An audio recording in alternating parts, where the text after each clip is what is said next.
नमस्कार, जिंदाबाद जोहार। कॉप 26 ग्लासगो से क्लाइमेट चेंज का जो शिखर सम्मेलन हो रहा है, आपके सामने अपडेट लेके हम आ चुके हैं। मैं आज तीसरी अपडेट लेके आपके सामने पहुंच रहा है। आज हम 3 चीज़ों में बात करेंगे। पिछले 3 दिनों में जो बड़े अनाउंसमेंट हुआ है, ये दुनिया भर का जो नेताओं हैं यहाँ पहुँच चुके हैं। करीब 115-16 देशों का नेता यहाँ पहुँच चुके हैं और करीब 20,000 से ऊपर लोग इस कॉन्फ्रेंस में अभी तक आ चुके हैं। उससे ज़्यादा भी होगा आज का जो संख्या जब मिलेगा। लेकिन ये बड़ा अनाउंसमेंट जलवायु परिवर्तन व क्लाइमेट चेंज को टैकल करने के लिए, इसको समाधान के लिए क्या किया हुआ है। एक बड़ा अनाउंसमेंट उन्होंने किया जिसको नाम दिया गया है लीफ, LEAF। वो है मुद्दा इसका ये है कि 2030 तक दुनिया में जो वन का जो विनाश है, जंगल का जो विनाश है, जिसको डिफॉरेस्टेशन बोला जाता है, उसको कम्प्लीटली स्टॉप किया जाएगा, कम्प्लीटली उसको ख़त्म किया जाएगा। तो ये एक बड़ा अनाउंसमेंट है, उसको भी हम थोड़ा सा एनालिसिस करेंगे। दूसरा एक बड़ा एनालिसिस है मीथेन के ऊपर। अब सब जानते हैं मीथेन जो बहुत कम समय में 20 सालों में कार्बन डाइऑक्साइड से करीब 85 से 90 गुना ज़्यादा क्लाइमेट चेंज करते हैं, ग्लोबल वार्मिंग करते हैं। तो मीथेन एमिशन को 50% कम करना, उसके लिए एक अनाउंसमेंट हुआ है। कुछ साथ साथ बहुत सारे देशों का नेता अपना अपना देश क्या करेगा, जो उन्होंने पेरिस सम्मेलन में 2015 में उन्होंने NDC national determined contribution submit किए थे, जिसमें हमारा प्रधानमंत्री नरेंद्र मोदी जी भी भारत का प्लान उन्होंने सबमिट किया। तो पहले चर्चा करते हैं जो स्टॉपिंग डिफॉरेस्टेशन बाई 2030, मतलब 2030 तक दुनिया भर के जंगल का जो विनाश है उसको कम्प्लीटली बंद किया जाएगा। तो इसका पीछे सुनने से सबको लगेगा ये बहुत अच्छा काम है, क्योंकि जंगल का विनाश सभी को नुकसान करते हैं, सिर्फ इंसानों का नहीं, जितनी जानवर है, जंतु है, सबको प्रकृति का नुकसान करते हैं। और जंगल कार्बन डाइऑक्साइड को सोखते हैं, तो एक कार्बन सिंक के रूप में पूरी दुनिया का जंगल का देखा जाता है। लेकिन यदि आप इसको डिटेल्स देखें और थोड़ा सा इतिहास देखें, 2014 में एक न्यूयॉर्क डिक्लेरेशन में एक ही बात किया गया था, 2030 तक आधा करेंगे डिफॉरेस्टेशन। तो उसके बाद जो 6-7 साल में हुआ क्या, यदि आप सही देखें, 2 चीज़ इसमें जंगल के आधार पे हुआ है और तीसरी चीज़ जो बड़ा है। एक चीज़ 2014 का न्यूयॉर्क डिक्लेरेशन के बाद डिफॉरेस्टेशन बढ़ा है, ये सरकारी आंकड़ा दिखा रहा है, UN का आंकड़ा दिखा रहा है। दूसरा चीज़, ये जंगल को विनाश का नाम पे काफ़ी सारे फंड्स, पैसा अंतर्राष्ट्रीय संस्था ने बड़े NGO और बड़े कंपनी के पास गया है, एंटिटीज़ के पास गया है। उससे काफ़ी सारे जगह में जो स्थानीय समुदाय है, जो जंगल के ऊपर निर्भर है, फॉरेस्ट रिसोर्सेज के ऊपर निर्भर है, उनका जंगल से चीज़ आहरण करने का एक्सेस वो कम हुआ है। तो ये एक खतरा है। अभी भी यदि बड़ा स्केल में ये होगा, और इस बार नेताओं ने बोल रहा है, क्योंकि इसका पीछे बहुत बड़ा हम फंडिंग दिया है, लगभग 18-20 बिलियन डॉलर का उन्होंने बोल चुका है कि हम $1 बिलियन, ऑलमोस्ट 7,500 करोड़। तो ये उनका जो वादा है, इतना पैसा हम देंगे जंगल को विनाश को रोकने के लिए। तो इससे लगता है बड़े स्केल में सरकार और बड़े उद्योग जो जंगल से अपना रॉ मेटेरियल लेना चाहेगा, उनको हाथ में जंगल जाने का खतरा बढ़ेगा, यदि ना इसको पूरी तरीक़ा से पीपल लेड करें। मतलब लोगों को, जिसको जैसे भारत में वनाधिकार कानून है, उसके तहत यदि होता है तो अलग बात है, लेकिन उसका कोई साइन दिख नहीं रहा है। दूसरा खतरा इसके ऊपर है, जो इसके नाम पे, क्योंकि ये सिर्फ जंगल का काटना, जंगल विनाश रोकना नहीं है, ये कार्बन बाजार से जोड़ने का एक डिज़ाइन है। और इसके लिए जो जंगल डिफॉरेस्टेशन कम करना और साथ साथ जंगल को घना करना, उसमें एक खतरा ये रहते हैं, जो आप मोनोकल्चर प्लांटेशन, मतलब एक ही किस्म का यूकलिप्टस, अशिया, किसी इस ढंग का प्लांटेशन बड़े स्केल में करेंगे, उसको दिखाएंगे जंगल बढ़ रहा है, उसमें ना तो जो जैव विविधता होगा, ना उससे पानी का रुकाव होगा, ना उससे स्थानीय समुदाय का व बाकी जानवरों का उससे फ़ायदा मिलेगा। तो ये सारे मुश्किलें इसमें है। मीथेन एमिशन के ऊपर जो प्लेज है, जो मीथेन इनिशिएटिव है, मीथेन प्लेजेस हुआ है, उसको यदि आप देखें, वो एक बहुत इम्पॉर्टेंट चीज़ है। लेकिन मीथेन का सोर्स, मीथेन कहाँ से उत्सर्जन होता है, धरती में 3-4 चीज़ों में मीथेन का बड़ा उत्सर्जन का स्रोत है। एक तो जो नेचुरल गैस, जो ऑयल एंड गैस हम बोलते हैं, जो फॉसिल फ्यूल है, जो नेचुरल गैस प्रोडक्शन में जो उनको ड्रिल करके निकाला जाता है, उसको पाइपलाइन से, उसको ट्रांसपोर्टेशन से और उस जहाँ इस्तेमाल होता है हर जगह से थोड़ा थोड़ा वो लीक करते हैं, जिसको फ्यूजिटिव एमिशन बोला जाता है। मतलब वो भाग जाते हैं, एमिशन उसको हम काम में नहीं लगा पा रहे हैं, वो भाग जा रहा है। तो ये एक बहुत बड़ा सोर्स है और ये बोला जा रहा है इसका UN का तरफ से, सरकार, ये बहुत आसान है।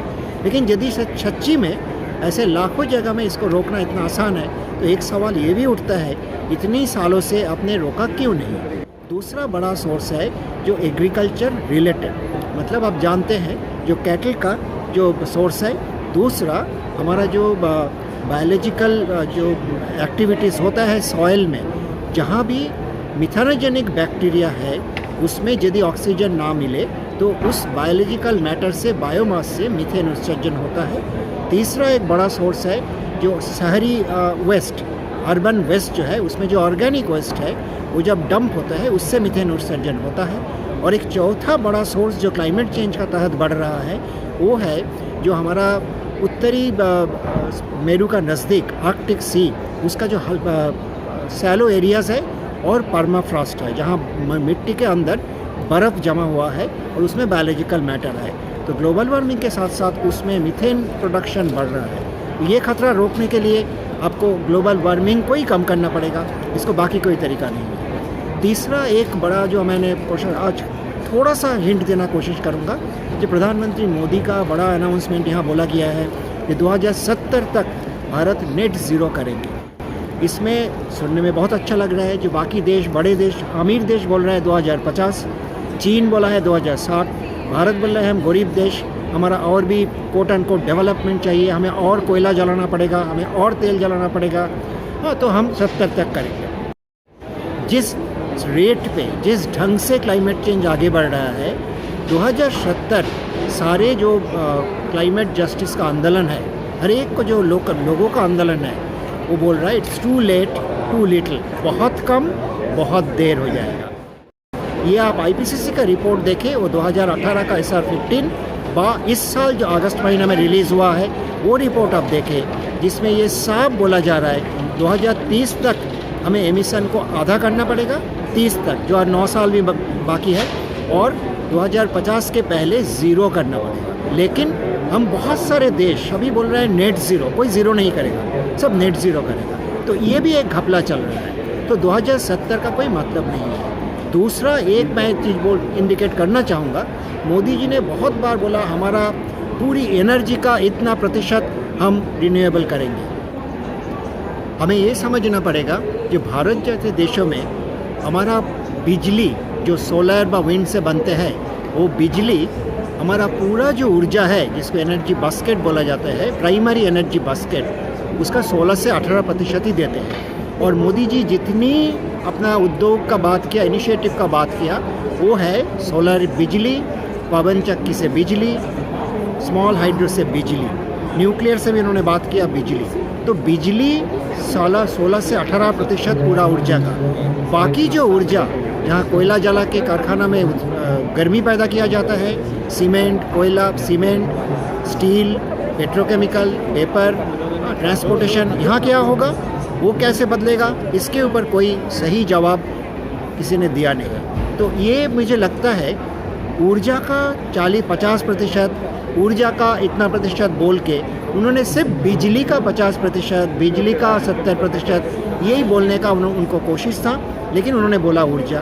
तो बाकी जो 80% से ऊपर जो अभी भी फॉसिल फ्यूल से, कोयला, तेल, गैस से आते हैं, उसका विकल्प कहाँ से आएगा, कब विकल्प ढूंढा जाएगा, कब विकल्प को लागू किया जाएगा, कब उस उत्सर्जन को कम किया जाएगा, ये अभी भी क्लियर नहीं है। तो ये सारे जो धुंधला बना के रखा गया है, ऐसे धुंधला और भी देशों ने बनाया है। दुनिया भर का सारे देश अपना वादा में ये बात कर रहे हैं कि नेट ज़ीरो।